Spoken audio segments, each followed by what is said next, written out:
Real Estate with Soul. In this episode, we got a phenomenal episode, okay?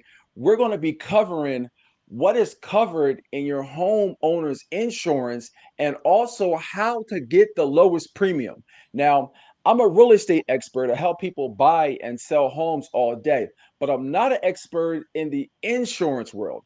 So what I did, y'all, is I went out there, y'all, and I got the cream of the crop as far as insurance professionals go.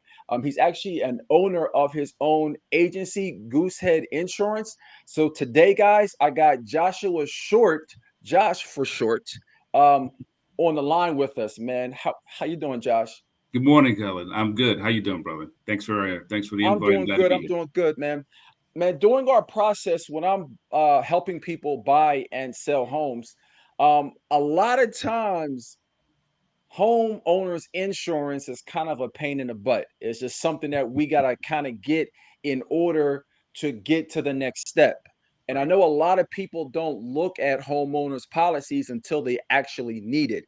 But before we jump into that, man, why don't you tell us a little bit about yourself, how you got started, and kind of how you got to this point? Okay. So, wow. To start, I grew up in West Philly, born and raised. Went to graduate from St. Joe's University with a bachelor's in accounting. So my background is accounting and finance. Worked for one of the largest minority-owned CPA firms in the country back in the late '90s. Uh, Soon after that, moved to Chicago, became a analyst for Allstate, believe it or not. So I continued on with that finance and accounting path. Then due to 9/11, moved back to Pennsylvania and did a number of things. I recruited. Uh, I taught agents and their staff on how to open their business and run their business. And then back in 2010, I became an agent myself. So I was an agent with Allstate for about 8 years. Then I took advantage of the independent agency structure back in 2019, and I've been doing Goosehead ever since. So 4 years is 4 years this month. Okay, And I'm licensed awesome. Now you in. said that now Goosehead is a broker, right? Yes, they're a brokerage. It's actually a franchise that I own, and Okay. they provide all the contracts for appointments for auto, home, all the different types of insurance. Gotcha. So if anybody has any type of insurance needs, Right. then they would hit you up. Exactly. From personal lines to life insurance to even commercial insurance. I do a lot of commercial business. Okay. Mm. Gotcha. Well, today we're gonna kind of focus on the homeowners insurance policy because this show is focused for people who are in real estate, whether they're looking to buy their first home or they're looking to upsize or downsize, Right. or they're looking to buy an investment property. Okay. So when it comes to a person's homeowners insurance, I guess what are some of the top things that they need to know about their homeowners insurance? Okay. So the top things are going to be the replacement cost. What's going to be covered inside the home, outside the home. Their deductible. They need to know what that deductible does and what it's going to be used for, and also the impact of filing a claim. It's not as simple as an auto claim, as an auto loss. It's very intricate and very complicated, and people just usually don't have an idea until something goes wrong. And then also the specific coverages that they should be very aware of: uh, service line, water backup. The important things that drive a homeowner's policy is going to be the age of the home, the age of the roof, the zip code of that particular area, and any claims that have taken place. Gotcha. Funny story, man. I've dealt with insurance companies for us homeowners claim a couple times. Quick story. I was installing a bidet in Mhm. my bathroom. Right. And even though it wasn't on tight, I'm like, you know what? It'll stay. Hmm. And I just left it. Hmm. And when I came back home about 4 hours later, the water kind of met me at the door. Right. Oh boy. So the warder met me at the door, and it was kind of like, okay, so I had a guy that I know. I called him, and he kind of walked me through the process. So contacted the insurance company. They came out, and we had to remediate it first. So Hmm. we got a remediation company to come in. They cut the ceiling out, Right. and well, first they stopped the water from going. Or I turned the water off. Right. Turned the water off. Cut the ceiling. They brought these big blowers that had to be in my house for like 3 or 4 days, Hmm. just to make sure it was properly dried out. And then I was able to get somebody to come and repair it. So that was Right. my first time. But before that, if I didn't have this individual, I would have had no clue on what to do. Um, in this particular process. So I guess if somebody has a claim, what's the first thing you think they should do? Call their agent. That's the first step that they do. They will, because the agent should be able to guide them on the ins and outs of whether something is covered or not. The important thing is that when a claim takes place, as long as it's sudden and accidental, more times than not, it could be covered. Wear and tear is not something that's going to be covered. So they want to contact their agent first. And that's what I tell all my customers. If you have a claim for home, call me first. Then we can walk through the process and the things that they should be aware of. Gotcha, gotcha. Yeah. Now, let me ask you, let me ask it like this. If Yeah. you're a broker, Mhm. then somebody wouldn't necessarily have a goose head insurance policy. They'll have an Allstate policy, right? Right. Right. Goosehead is the company that is behind the scenes. So I'm a franchisee for Goosehead, but I represent Hanover, Progressive, Nationwide, State Farm, not State Farm, Allstate. A lot of the companies that we've heard of, and some companies that we've never heard of, but yet are AAA rated companies. Gotcha. Now, there's a reason that I'm asking that. Yes. And the reason is because we all know that these insurance companies are not charity companies. They're for profit. Exactly. So you can't pay all of the claims out there because you would go bankrupt. Right. So our logical minds would kind of tell us like, okay, maybe they'll try to cut here, or cut there. And insurance companies are notorious for not paying on certain things. I'm Hmm. asking it like that because um, if you're the middleman per se in the Right. transaction, Right. I'm assuming that when somebody uses you, you're on their side, you're a part of their team. Hmm.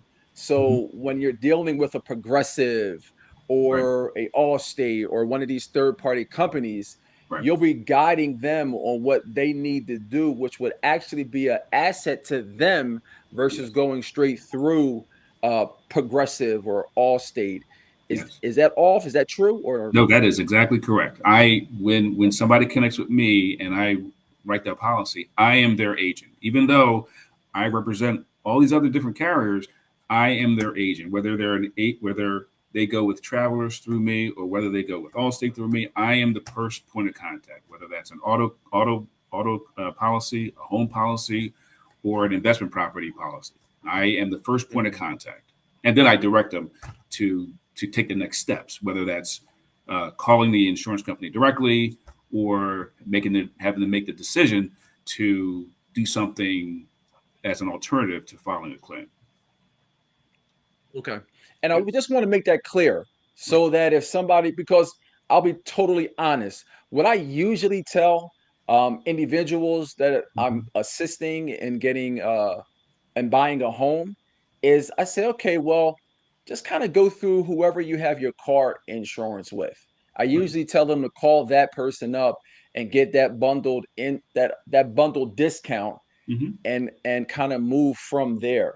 I Hmm. guess is that sound advice or not so much? It's sound advice. It's always a They will always be able to take advantage, or they should be able to take advantage of the bundled discount. So, I'm buying a home with going through you. I have Travelers for my auto, and then you recommend for me to go through Travelers for my home. That's an option, but they should always seek outside insurance companies just to make sure that they're getting the best premium for the best coverage whether it's with their own carrier or there's somebody else out there. You know, and the other thing is, if somebody's been with a carrier for multiple renewals, their premium is going to increase and increase and increase. So they should really kind of just double check with other carriers to make sure that they're getting the best premium for the best coverage, because it could be completely cut in half. You know, you can save Hmm. hundreds of dollars or literally thousands of dollars just on an auto policy. People sleep on that, including myself. Yeah. Insurance is something that you really don't want to look at. You don't want to pay it in the first place, Right. but you really don't want to. You don't want to look at it because it's like, why am I paying these people this money? I know it's just in case, but I don't really want to pay it, so they don't look at it. So, what do you suggest as far as, because what jumps to my mind is Mhm. maybe doing a review? How often should a person review their insurance policies? They should really review every year whether they're going to whether they're going to move their insurance policy to another company. They should really have their policies reviewed, not so much for better rates, but making sure that they have all the discounts that are available to them. Then, if they really think that their premium is really high based on many different factors that are in their favor, then they should Mhm. seek other policies, other quotes for policies. Gotcha. Now, what goes into that? Because I do remember a couple of times when I tried to review my policies, I'm talking to the insurance representative, and Mhm. they're like, um, hey, I need your social security number. I need this and that. And I'm like, whoa, okay, I just want a review. Here's my policy. Right. And I just want to kind of do a apples to apples to see what you guys have. And they Mhm. wanted all of this information. Mhm. Is that necessary, or that's something that that person was just doing? For a policy review, you don't need social security number. For a policy Mhm. review tied to doing another quote, some carriers you do need social security number to get an accurate insurance score listing.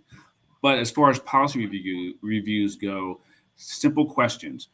Since the last time we talked, when your policy renewed last year, have you had Mhm. any upgrades? Did you have a new roof put on? Do you have a security system? Did you finish your basement, remodel your house, put in upgrade the plumbing, the electrical, the heating? All those can go into reducing the premium. So that's a first step.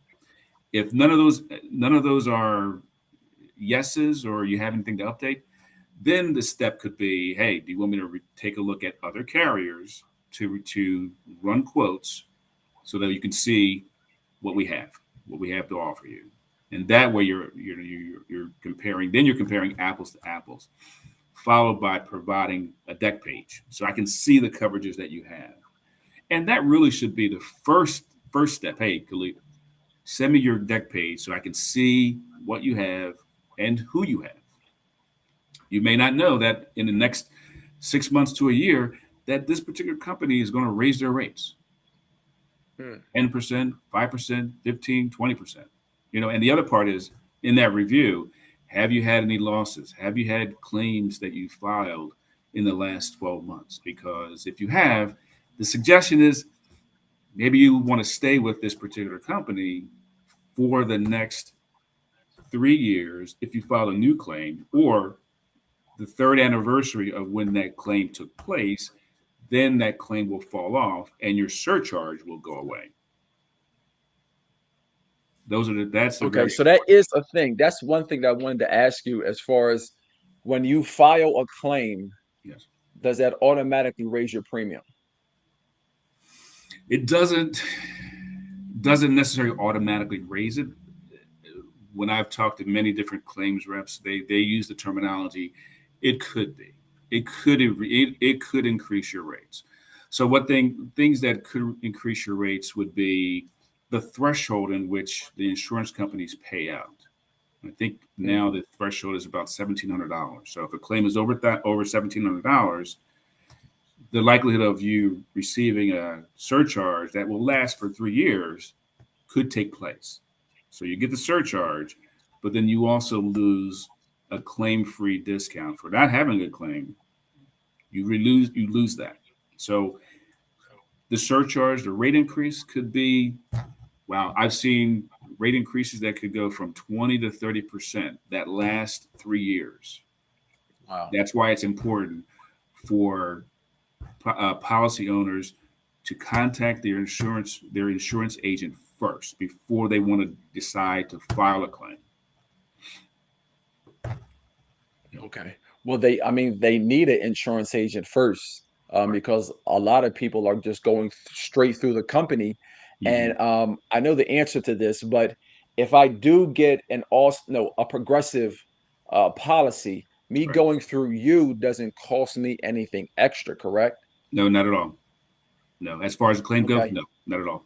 You're So it doesn't cost consulting me the anything expert. extra, but I have a trusted advisor in you who can kind of guide me as Yes, far as what to do and what not to do or how to deal with this company. exactly. And I stress that. I can't stress that enough. When it comes to an auto policy and an auto claim, pretty cut and dry. At fault, not at fault, windshield crack, someone hits you, you hit something, you file a claim, and this is what's going to happen. With the home insurance, very gray areas. You can call an insurance company and file a claim. It can be denied, and there's a possible rate increase because of that, because of you filed a claim and it wasn't covered. So then it's the opportunity of making a decision. Do you want to pay out of pocket because it may not be covered? And if you pay it out of pocket, you don't file a claim. But if you do and it's denied, this is the financial impact that you're gonna do. You're going to face. Now, of course, if there's something significant as far as a loss goes, flooding, tree falls, lightning strike, those are going to be big ticket expenses. So that's pretty cut and dry. So yeah, you want to file a claim for that.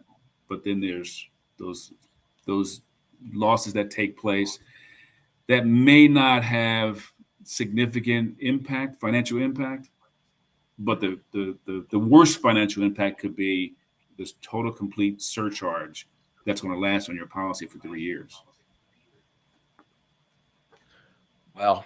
Yeah. Now, if I get that surcharge, just say I filed a claim. I got Progressive right now and I filed a claim. Right. And they pay out and then my rate goes up. Okay. Can I shop at that point in time? Can I shop to other people? Yes. Yes, you can. Right. Get it all the time. Okay. Is that Yeah. something you recommend? Uh, recommending that it doesn't hurt to do that. It doesn't hurt to shop around to see if there's another carrier that's going to offer a lower rate.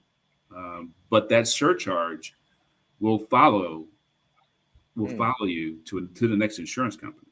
And it really okay. matters when that claim took place. If it's 3 years on March 1st, then that rate increase, that surcharge, that claim will fall off on March 1st, and there's a possibility you can seek other coverage from other carriers,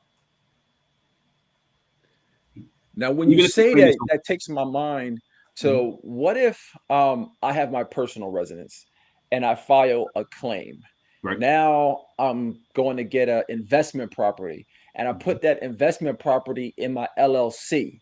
Mhm. Would that claim that I made, that surcharge that I had for that first property, my main property, is that going to carry over to my investment property that I have in the LLC? Or answer both ways. If I put it in my personal name, will Right. it carry over? Or if I put it in an LLC, would it carry over? The claim follows the person, Mm, the okay. individual. I've not seen where claims will follow an LLC related to the person unless the person has to be added as an additional named insured.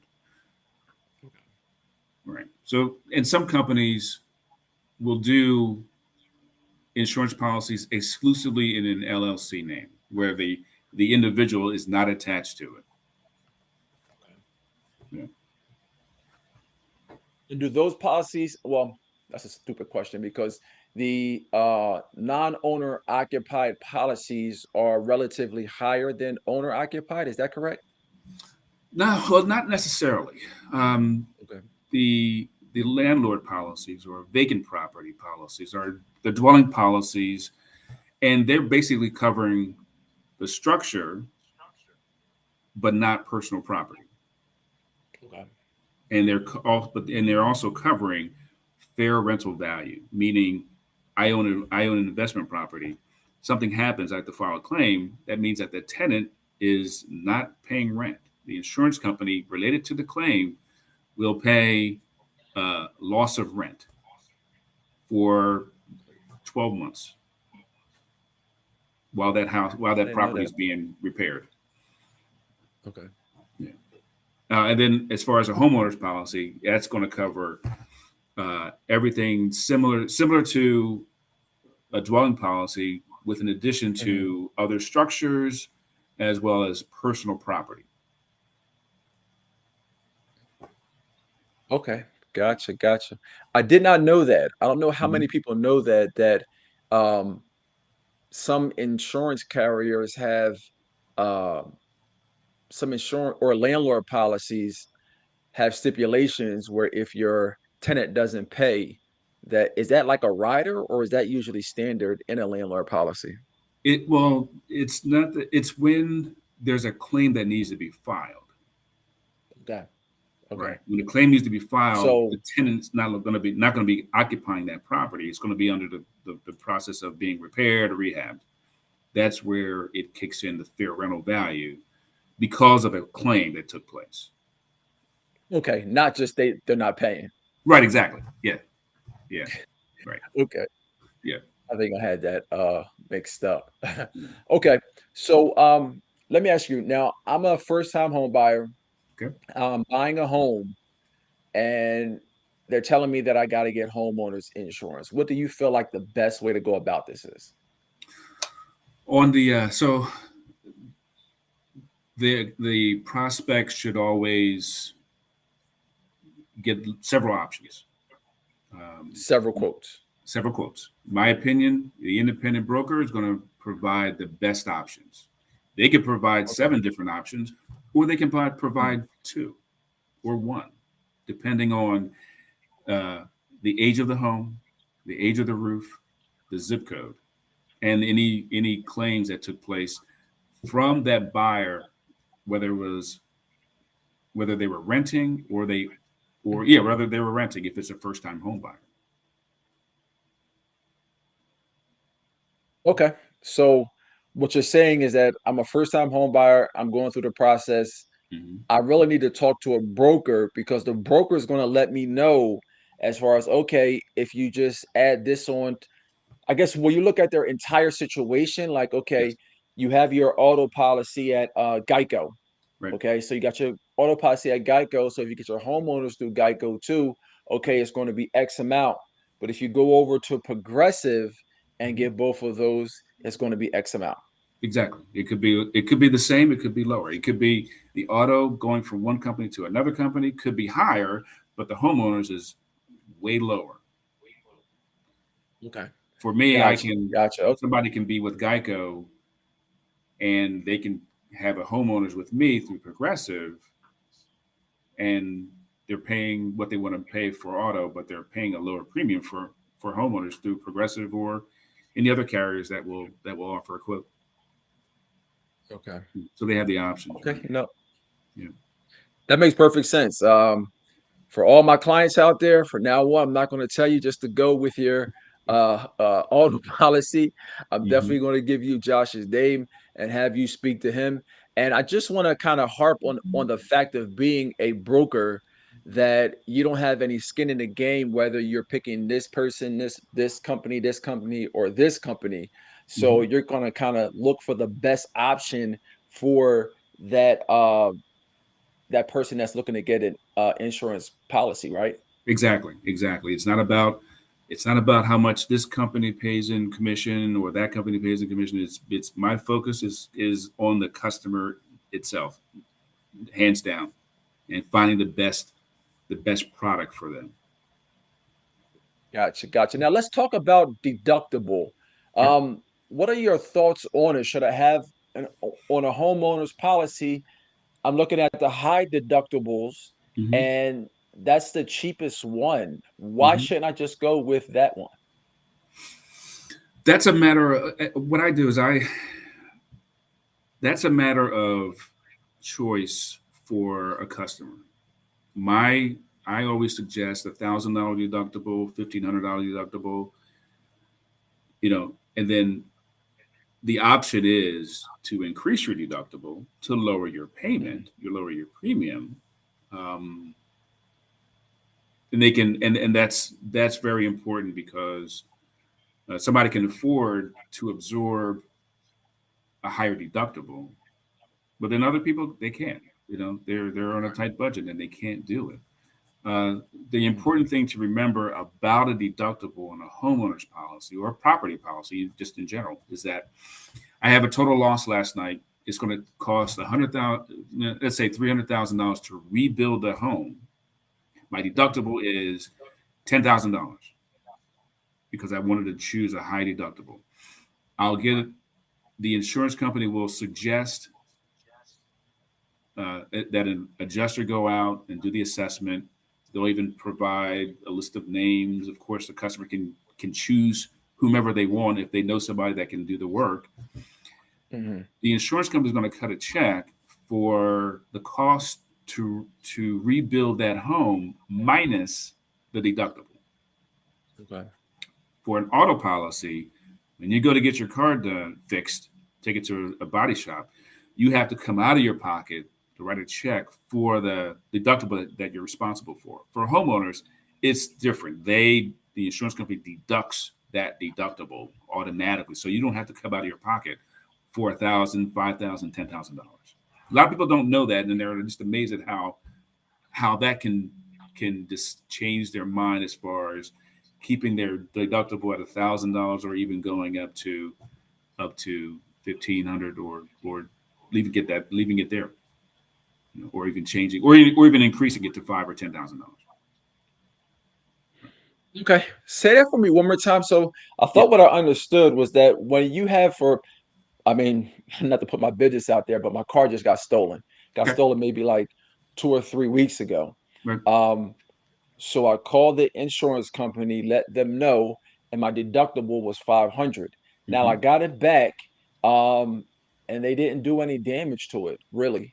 Right. Um, so my deductible was 500. So if I took it to a body shop, if something did happen to it, and I took it to a body shop, Right. um, I would have to pay the first $500, Right. and then the insurance company would kick in after that, correct? Correct. Correct. Okay, but you're saying when I'm going to make a home claim, a Mm-hmm. home damage claim, it Mm-hmm. doesn't work like that. No, it doesn't. They will subtract that deductible be, and when they provide the funds for you to go have your house repaired, or rehab, they will subtract it first, as opposed to the auto. You pay the first 500. You pay that first deductible. Mm. You know, It's important. Wow, that's important. I didn't know that. yeah, I yeah, definitely didn't know that. yeah, and I always mention that, and I leave it to the customer to decide what best suits them, because really I Mhm. represent them and I'm providing the best options available to lower their premium and also to be able to understand the process. They understand the process, then they can make a better decision on what takes place. Not a lot of people Right, gotcha. know that impact on homeowners or property deductibles. Right, no, I definitely did. I definitely didn't know that. I thought it was the same. If it was apples and apples. Oh yeah, no, it's different. Yeah, it's different. Yeah. Okay. Now we're gonna get a little spicy, okay? Okay. All right. Um, public adjusters. Mm-hmm. I guess, how do you feel about public adjusters? And do you work hand in hand with them, or by your client calling you first, are you kind of doing the same thing that they do? Public adjusters. They serve a purpose. Okay. Um, the customer. may feel that they're not getting service by by their insurance company. They may feel that their coverage or their policy is not sufficient. That they're and that the insurance company may try to pull a fast one on them. Then they go out and seek a public adjuster. I've had that happen maybe 2 or 3 times. And I still provide that that guidance, but some customers can be very impatient and want faster service and want to dispute claims, and rightly so. Um, so once a customer connects with the public adjuster, I, as the agent, can no longer talk to them about the claim. Then it's the public adjuster directly contacting the insurance company, and they are working it out themselves. Like I said, public adjusters serve a purpose, and nothing against them, and I just try to provide enough information that's going to allow somebody to stay within the reins of myself and the insurance company. Okay. Yeah, never had a bad experience with a public adjuster. And some people, may say that, well, public adjusters are out to get their money as well as the money for the insured. That may be true. That could be true, but they just serve the purpose of helping customers get some resolution where an insurance company may not be fast enough for them. They're not satisfied with that. And I've used that claim that I told you about before. Mm-hmm. I used a public adjuster Okay. um, in getting that claim resolved at the end of it. Right. But I just wanted to know your feelings on Right. public adjusters just in general. Right. Um, so we just had that earthquake that happened over in Turkey and Syria. Mm-hmm. One of the questions that will get some time is that does my home insurance policy cover earthquakes and floods? I guess, what do you say about that? Some carriers in some parts of the country Hmm. provide earthquake coverage. Um, I just haven't had a lot of experience with that situation because in Pennsylvania, Delaware, Maryland, there's really hardly any earthquakes that take place, and if there are, they don't really cause that much damage. I think there is earthquake coverage with some carriers in the state of New Jersey because there have been some seismic activity in New Jersey more so than any other state that I represent. When it comes to flood policies, when it comes to flood, that is not covered by a homeowner's insurance policy. It is a separate Sure, Hitter, policy. it's not covered by. It's It is not not covered. covered. Now, flood is any type of surface water uh, traveling over the ground or underneath the surface that comes up through the basement or flooding above the surface that gets into the basement that causes water damage. Flood policies can be very inexpensive based on the flood zone, or they can be very expensive based on the flood zone. So, and when I process a property policy, whether it's a home, a renter's, or a Mhm. dwelling slash investment property, I always have to run a flood zone determination uh, Okay. to see if if a flood policy is necessary. When someone's buying a home, their mortgage broker or their mortgage person or their realtor will and should have information on flood zones. Okay. Mortgage folks will say, okay, this particular area needs a flood policy. You can't get around it. You have to provide a flood policy. Right. And through the through the through the determination zone will dictates the premium. You don't have to be in a flood zone to get a flood policy. If you're not in a flood zone, that's usually flood zone X, then your policy is going to be very inexpensive. But if you're near a significant source of water, or this particular section of a town or city is very Hmm. prone to flood activity, that could be very costly. Now, what lowers the flood zone premium is what they call an elevation certificate. Okay. So the elevation certificate just describes the structure of the house, the land, the surface, the land. If the house is, if the house is, the basement is underground, partially underground, or if it's a crawl space, it's going to determine in some levels how to lower, how to change that premium. If you're in a if you're in a high traffic flood zone, a house is going to have an elevation certificate. Gotcha. Okay. Yeah. I mean, in Philadelphia, we don't really run across that a lot.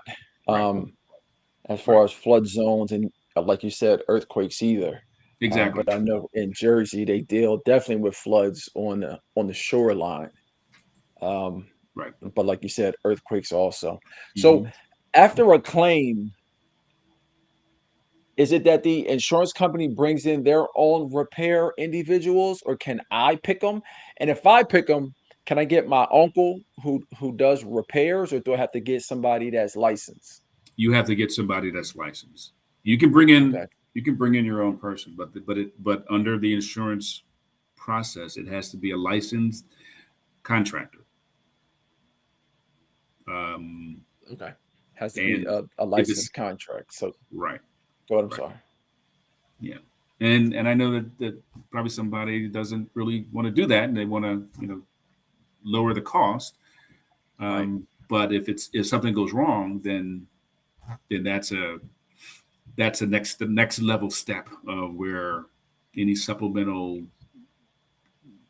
claims follow up could be in jeopardy, where you didn't get a licensed contractor, so we're not going to honor the claim. It's a possibility. Now, how long do I have to actually put in a claim?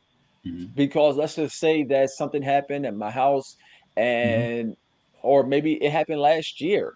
Right. But how long do I have, or is there a time threshold that I have to make the actual claim? Uh, so you want to put in a claim for a property policy as soon as possible, as soon as you realize the damage. Something straightforward as a leak, you're going to notice that Mhm. you're going to notice the leak right away. But the it could have started. It could have started weeks or even months ago. Mhm. So I can only say that you want to put it in as soon as you realize when that claim took place. Some things are straightforward. Other things take a long time to build and to get noticed.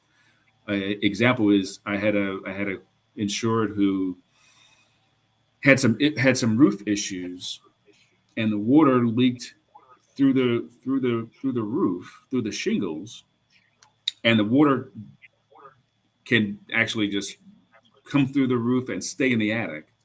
But over a period of time, that water will travel. It'll Mhm. progressively travel, and until it finally reaches the drywall. And again, that could take several weeks or even months to really Right. to really show through. Um, you know. So and then Right. when you file, yeah, go Go ahead. ahead. When you file the No, claim, I was going to say that yeah, I have a property on the market right now. It's a fixer upper. right, But there was a leak in the ceiling, hmm, and the owner just kind of kept it there. right, So it's still there because what happened was that somebody was fixing her tiles, hmm, and they did something to a pipe, and they kind of wrapped it up and went to the store. And right, when they came back, the water was all over. The water was leaking. But I said this was several months ago. So I guess Right. I'm asking, would this person still be able to do a claim, or is there some type of statute of limitations? Um, if it's within a reasonable time period, it shouldn't be an Yeah. issue where they can file a claim because again it has to be it can be sudden and accidental. Okay. So it provided the contractor gave them notice that it happened and they acted on it, as opposed to waiting, wow, a considerable time, even though they knew about it. That's going to be an issue. That Mm, could be an issue. okay. Yeah. Gotcha. Gotcha. All right. I'll definitely tell them that Right. Right. because they definitely should have been on it, but they just kind of left it there. So I guess I guess to wrap this up, what are some of, I mean, because you mentioned this a little, but let's go back to it as Mhm. far as, okay, in general, if I want to lower my premiums, what are some things that I can do to lower my homeowner insurance premiums? Okay. Key thing is remember that wear and tear impacts losses. Wear and tear. Okay. So someone should always be aware of having their roof redone. If it's a flat roof, they should have it coated somewhere between every 3 to 5 years. Okay. That lowers their premium. If they have gable or hip where they have shingles on the roof, then the life of the roof starts to impact the premium consistently every, basically, I'll just say, to make it plain, every year your roof age can impact the premium. So if they get a new roof, then it's going to lower their premium. Could be significant. Security system lowers your premium. Any type of upgrades to water heater, heating, air conditioner, plumbing, and electrical impacts the premium that can be lowered. Okay. Let's see what else. So that then, if they increase the square footage, that's going to increase the premium. Going the other way, but lowering the premium, mainly those that I mentioned before, will significantly lower your premium that way. And if there's anything else, and of course, adjusting deductibles or increasing deductibles or removing coverage. I don't recommend removing coverage, but Okay. I do recommend someone thinking about increasing their deductible to lower their premium. If nothing else, if they've done no other work. You know. Gotcha. Gotcha. And probably the biggest one also is probably shopping. Yeah, shopping, exactly, exactly. So when it comes to an auto, someone shopping for their auto, they're going to know, or they're going to be more motivated to look at other carriers because it's directly coming out of their checking account. With the Hmm. home policy, it's going to be escrowed, so they may not see any impact in premium until they get their escrow analysis from their mortgage company. Usually around November, December, they says, "Oh wow, my escrow account is short. Why is that?" They call the mortgage company. The mortgage company says, "Oh well, your insurance premium increased, and your property taxes increased." They can't really do much about the property taxes, but they can definitely do something about their insurance premium, and that's through shopping around, or looking at lowering their premium on the things that I just said. Yeah. So that's where That's it's crazy that you just mentioned that, man, because yeah, I actually, and this, when those notices go out of your escrow, make sure you guys are looking at that. right. I just had an issue where one of my mortgages for my investment properties, um the monthly the monthly premium or mortgage payment went up like $1,000. Mm-hmm. So I thought it was a one-time adjustment, but it kept happening month over month over month. Right. So it was like 4 months. And I'm like, Mm-hmm. okay, wait, I can't live like this. Yeah. So I called the mortgage company up and I'm like, hey, what's going on with this? And it's Right. like, oh well, when they recalculated your escrow, the escrow was short. And I'm Mhm. like, okay, that's fine, but how is it short this much? So she Mhm. ordered a recalculation, and I wound Mhm. up getting a check for like $3,000 back Right. because they made a mistake.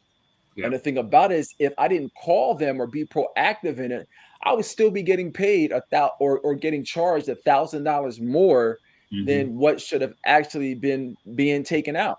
Right. Right. Sometimes that happens when somebody will their policy renews in April, but their escrow analysis doesn't take place until December. Mhm. But I've seen the other errors where somebody gets new insurance, but they forgot to cancel their old carrier. That can drive Wow. the escrow higher. Where Right.